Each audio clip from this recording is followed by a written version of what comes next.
We all of us are having battles in life. हम सब लोगों के जीवन में युद्ध है. We all are going through some war, some battle in our life, daily life. हम सब लोग किसी ना किसी युद्ध से गुजर रहे हैं हमारे जीवन में. Whether it's a spiritual battle or a physical battle. आत्मिक युद्ध हो या शारीरिक युद्ध. The Bible says in Exodus 14:14, परमेश्वर का वचन निर्गमन 14 अध्याय 14 वचन में कहता है, if you keep your trust in God, अगर आप अपना भरोसा परमेश्वर पर रखो, He says, the Lord will fight for you. परमेश्वर आप तुम्हारे लिए लड़ेगा. And you have only to be silent.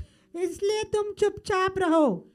This word is been picked up when Moses was crossing the Red Sea. और ये वचन तब बोला गया था जब वो इजरायली लाल समुंदर पार कर रहे थे. When Moses was crossing Red Sea with his people, जब मूसा वहां पे लाल समुंदर पार कर रहा था उसके लोगों के साथ, God told Moses, tell the people of Israel, trust in me, I will let you go cross the Red Sea, but be still and calm. परमेश्वर ने मूसा से कहा कि तू अपने इजरायली लोगों से कहे कि आप अपना भरोसा मुझ पर रखें, मैं आपको लेके जाऊंगा लाल समुंदर से. It doesn't mean that Moses was sitting quiet like that.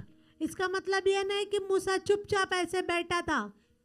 He meant by saying that keep your trust in God. इसका मतलब बताने का ये था कि आप अपना विश्वास परमेश्वर पर रखो. When we keep our trust in God, it doesn't mean that we keep seated and do nothing. जब हम अपना भरोसा परमेश्वर पर रखने का मतलब ये नहीं है कि हम बैठे रहे और कुछ ना करें. This word was given to Moses and the people of Israel when they were crossing the Red Sea. They didn't expect miracle to happen on its own. परमेश्वर ने ये वचन उनको तब दिया था जब वो लाल समुंदर पार कर रहे थे. It says, you have only be silent, be calm and silent. और उन्होंने कहा कि तुम आपको सिर्फ चुपचाप रहना है. What does it mean? Spiritually silent. इसका मतलब ये है कि आत्मिक रीति से आपको शांत रहना है. But God told Moses to take off the stick and show it to the sea. लेकिन मूसा को परमेश्वर ने कहा कि तू लाठी उठा के समुद्र पर मार.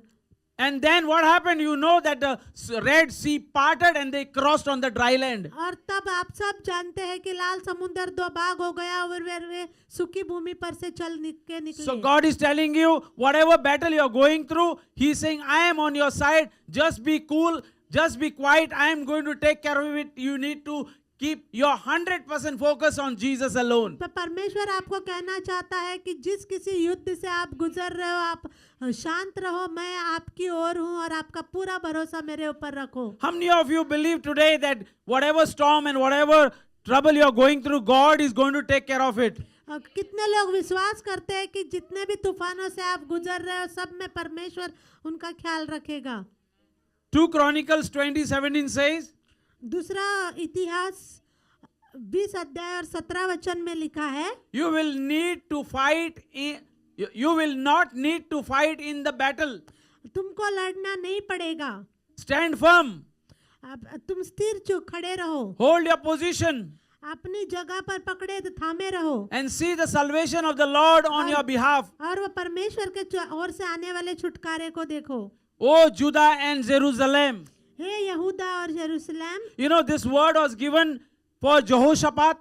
ये वचन यहोशापात को दिया गया था. A king Jehoshaphat saw that the enemy is rising, a vast army is coming and going to kill them. और यहोशापात ने देखा कि उसके विरुद्ध बहुत बड़ी सेना आ रही है लड़ने के लिए. And he said, oh God, what should I do? और उसने परमेश्वर से सहायता मांगी.